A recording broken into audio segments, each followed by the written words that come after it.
하나님께서 우리에게 주시는 말씀은 예레미야 12장 말씀입니다.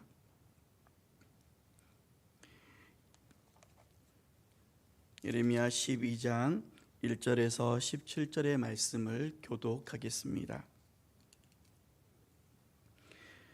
여호와여, 내가 주와 변론할 때에는 주께서 의로우시니이다. 그러나 내가 주께 질문하옵나니 악한 자의 길이 형통하며 반역한 자가 다 평안함은 무슨 까닭이니까?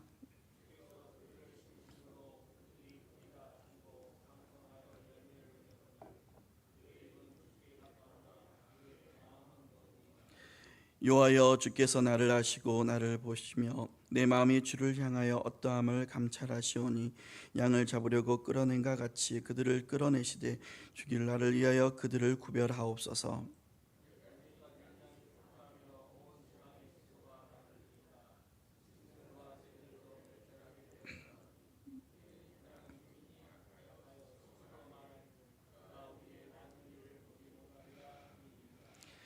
만일 내가 보행자 함께 달려도 피곤하면 어찌 능히 맑아 경주하겠느냐?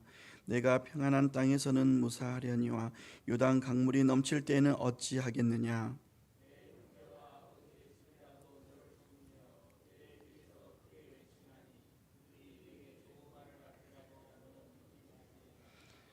내가 내 집을 버리며 내 소유를 내던져 내 마음으로 사랑하는 것을 그 원수의 손에 넘겼나니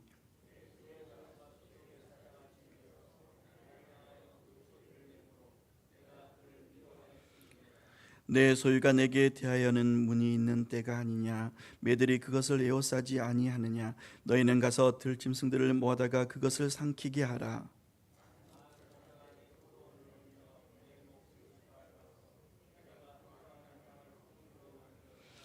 그들이 이를 황폐하게 하였으므로 그 항무지가 나를 향하여 슬퍼하는도다.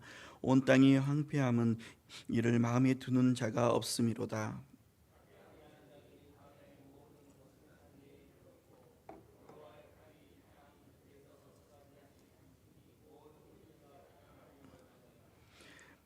무리가 밀을 심어도 가시를 거두며 수고하여도 소득이 없은즉 그 소산으로 말미암아 스스로 수치를 당하리니 이는 여호와의 분노로 말미암음이니라.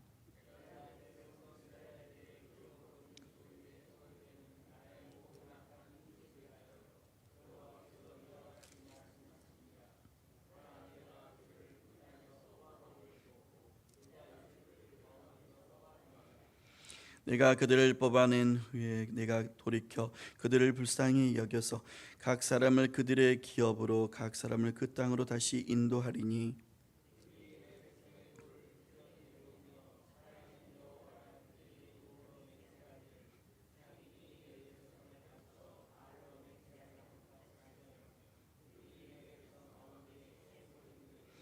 함께 읽겠습니다.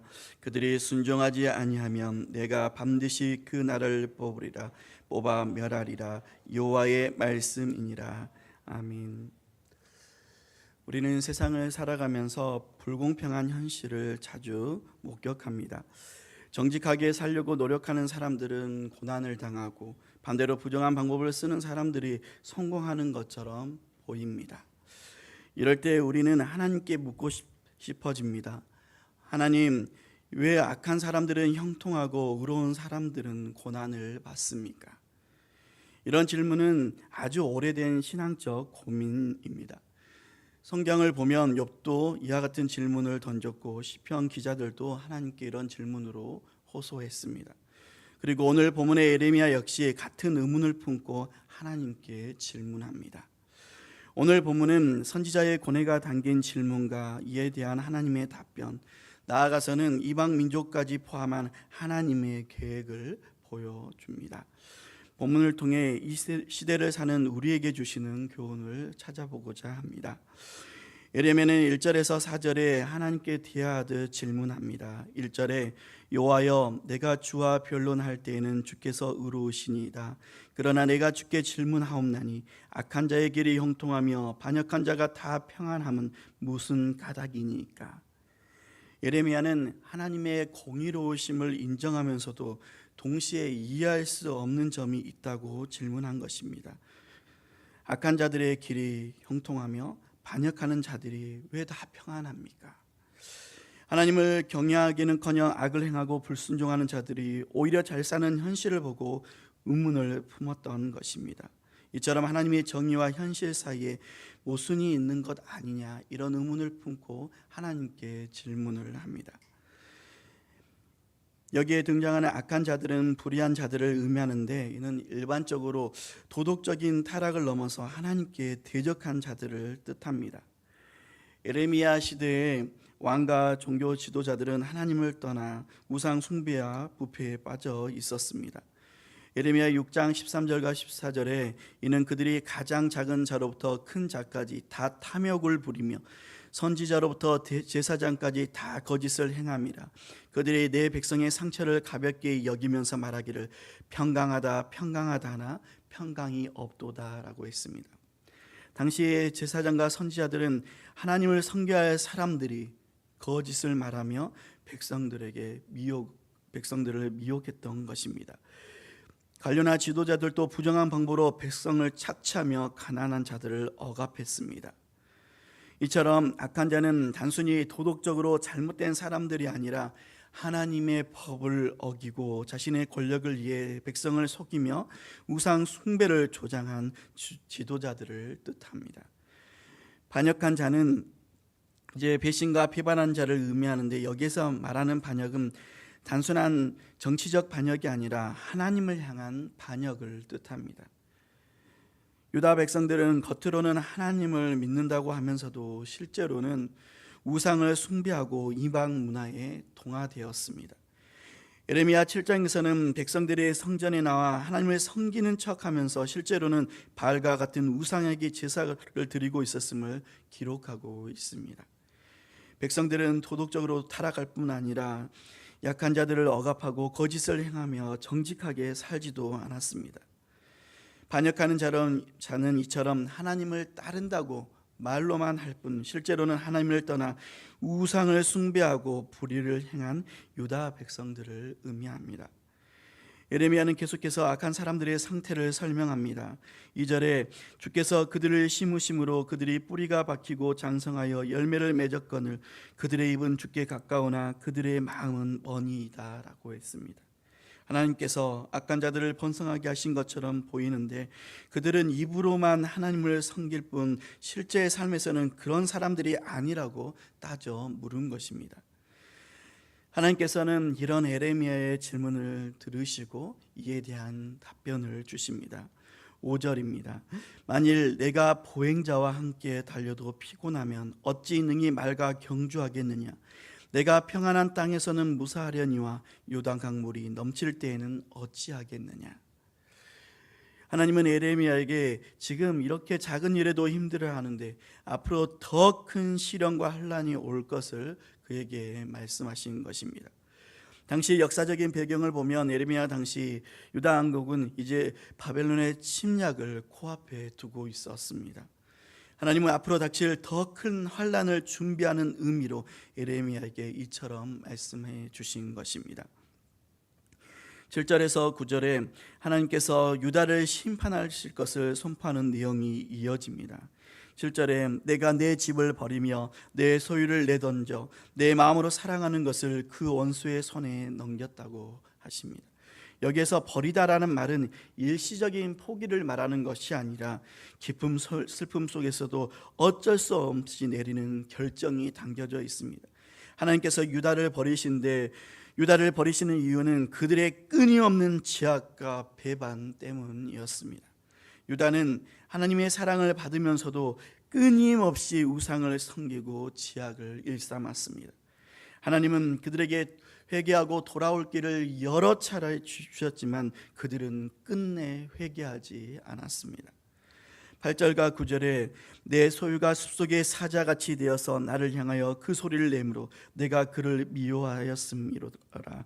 내 소유가 내게 대하여는 문이 있는 매가 아니냐. 매들이 그것을 에워싸지 아니하느냐. 너희는 가서 들짐승들을 모아다가 그것을 삼키게 하라 하셨습니다. 성경을 보면 하나님과 하나님께서 택한 백성의 관계를 목자와 양으로 보통 비유합니다. 그런데 8절을 보면 유다를 거칠고 사나운 맹수, 이 사자로 비유해 하나님을 대적하는 모습을 나타냅니다. 또 9절에는 맹금류 중 하나인 매를 언급합니다. 이 매는 사나울 뿐 아니라 먹이를 잡아 뜯어먹는데 유다는 하나님의 복을 스스로 갈기갈기 찢어버리는 존재가 되어버렸음을 가리킵니다. 이처럼 유다는 하나님을 따르기보다는 이방 민족의 헛된 신, 곧 우상을 섬기는 죄악을 계속 범했습니다. 그리고 그들이 지은 죄악으로 인해 하나님의 심판을 받을 수밖에 없게 된 것입니다. 10절에서 13절은 유다 백성이 하나님을 떠난 결과로 이제 하나님의 심판을 받아 항무지 항폐하게 될 유다에 대해 말씀합니다. 10절에 많은 목자가 내 포도원을 헐며 내 몫을 짓밟아서 내가 기뻐하는 땅을 항무지로 만들었도다 했습니다. 여기에서 목자는 유다의 지도자들을 가리킵니다. 지도자들은 자신들의 탐욕으로 인해 백성을 올바른 길로 인도하지 못했습니다. 그들의 배만 채울 뿐 결국 백성들을 잘못된 길로 가게 했고 그로 인해 나라 전체가 황폐해지고 말았습니다. 단순히 땅이 메말랐다는 뜻이 아니라 더 이상 회복할 수 없는 수준을 뜻하는 것입니다.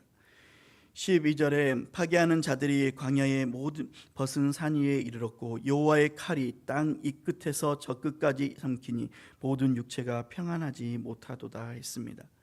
하나님은 유다 백성이 하나님을 거부한 대가로 이제 전쟁과 멸망을 이제 그들에게 허락하실 수밖에 없었습니다. 여기에 등장하는 여호와의 칼은 단순한 전쟁을 말하는 것이 아니라 하나님의 의도적인 심판을 상징합니다. 유다의 멸망은 우연이 아니라 이처럼 하나님의 직접적인 심판과 징계였습니다. 하나님은 자기 백성을 향해 오래도록 참으셨습니다. 또 참고 참으셨지만 결국 공의를 행하십니다. 인간이 하나님을 떠나 죄를 지으면 결국에는 그 대가를 치를 수밖에 없다는 것을 우리에게 가르치십니다. 13절에 무리가 밀을 심어도 가시를 거두며 수고하여도 소득이 없은즉 그 소산으로 말미암아 스스로 수치를 당하리니 이는 여호와의 분노로 말미암음이니라 했습니다. 유다는 자기 스스로 노력했습니다. 그러나 결국 아무런 열매도 맺지 못하게 되었는데 하나님의 분노하심 때문이었습니다. 유다가 어떤 수고와 노력을 한다 할지라도 그들이 가지고 있는 것도 잃게 되었고 그들이 아무리 애쓰고 노력하는 모든 것들이 헛수고로 사라질 뿐이었습니다. 심지어 바벨론이 침략한 후에 유다는 경제적으로 완전히 붕괴하고 말았습니다. 마지막으로 14절에서 17절은 하나님께서 이방 민족과 이스라엘 향한 심판과 동시에 회복의 메시지 또한 담겨 있습니다. 이 말씀을 통해 우리는 하나님께서 어떤 분이시고 또 공의와 사랑의 조화를 어떻게 이루시는지를 깨닫게 됩니다. 14절에 언급된 악한 이웃은 하나님께서 이스라엘에게 허락하신 땅을 침범한 이방 민족을 가리킵니다. 말씀에는 구체적으로 어떠한 민족들인지 명시되어 있지는 않지만 유다를 둘러싼 여러 이방 민족들로 블레셋과 에돔, 모압과 아몬 등 대표적으로는 바벨론을 가리킬 것입니다. 이들은 유다가 약해졌을 때 유다를 침략하고 괴롭힌 이방 민족들이었습니다. 하나님께서는 이 민족들을 심판하시겠다고 선언합니다. 뽑아버릴 것이요 라고 표현을 했는데 이 뽑아버릴 것이라는 표현은 뿌리채, 송두리째 뽑아내버릴 것이라는 뜻을 가지고 있습니다. 하나님의 심판이 철저하고 완전할 것임을 의미합니다. 유다가 바벨론에 의해 심판받은 것처럼 이방 민족들도 하나님의 공의로 심판을 받게 될 것이라는 말씀입니다. 하지만 하나님께서는 이처럼 공의로 심판을 하시는 중에서도 회복을 약속하십니다. 15절에 내가 그들을 뽑아낸 후에 내가 돌이켜 그들을 불쌍히 여겨서 각 사람을 그들의 기업으로 각 사람을 그 땅으로 다시 인도하시겠다고 말씀합니다. 공의의 하나님께서 유다의 죄악과 배반으로 심판을 하시지만 심판 후에는 은혜를 베푸실 것을 약속하신 것입니다. 여기 불쌍히 여겨라는 표현은 하나님의 긍휼과 자비를 가리킵니다. 하나님은 심판하시고 분노하시는 하나님이십니다. 공의의 하나님이시기 때문입니다. 그러나 하나님은 공의의 하나님만이 아니십니다. 공의로 심판하시지만 다시금 회복을 계획하시고 회복을 이루시는 사랑과 긍휼의 하나님이십니다. 이 말씀은 유다 백성에게만 해당되는 것이 아니라 이방 민족에게도 적용됩니다. 이방 민족에게도 하나님의 긍휼과 자비를 허락하시겠다고 말씀합니다. 하나님은 심판을 통해 교훈하시지만 최종 목적은 회복과 구원에 있기 때문입니다.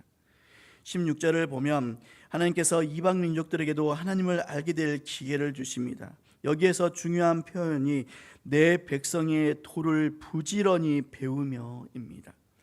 배운다라는 의미는 어떤 지식을 습득하는 것인데, 여기에서 배운다는 것은 그런 지식만을 습득하는 것이 아니라 적극적으로 따라가는 것을 의미합니다. 이방 민족들이 우상을 버리고 참 하나님을 따르고 하나님을 경배하면 그들도 하나님의 백성이 될 수 있는 길을 제시해 주신 것입니다. 하나님은 이스라엘만의 하나님이 아니라 온 열방의 하나님이심을 이 말씀을 통해 알리신 것입니다. 그러나 끝으로 17절에서는 그들이 순종하지 아니하면 내가 반드시 그 날을 뽑아 멸하리라, 여호와의 말씀이니라 라고 말씀을 끝냅니다. 하나님은 이스라엘뿐만 아니라 이방 민족들에게 회복의 기회를 주십니다. 그러나 끝까지 완고하게 하나님을 거부하는 민족은 심판을 면할 수 없게 될 것을 말씀합니다. 다시금 하나님의 공의로움을 보여줍니다. 예레미야 12장 말씀은 이처럼 크게 두 가지로 요약해 볼 수 있습니다. 하나님은 공의와 긍휼, 긍휼과 공의를 조화롭게 이루시는 분이십니다. 예레미야는 악한 자들의 번영을 보며 하나님께 불평하지만 하나님은 결국 공의로운 심판을 행하십니다. 유다뿐만 아니라 주변 이방 민족들도 하나님의 공의로운 심판을 피할 수 없었습니다. 그러나 하나님은 공의를 행하시지만 그 심판 이후 긍휼을 베푸셔서 회복의 길을 열어주시고 하나님을 따르는 자들에게는 새로운 길을 열어주시는데, 이방 민족들도 하나님을 따르면 하나님의 백성이 되게 하십니다. 오늘날 우리 역시 세상의 부조리함을 보면서 예레미야처럼 질문할 때가 있습니다. 왜 악한 자들은 잘 되고 신실한 성도들은 고난을 당해야 할까요? 하나님은 과연 공의로우신가요? 우리가 신앙을 지키는 것이 과연 무슨 의미가 있습니까? 그러나 성경은 분명히 말씀합니다.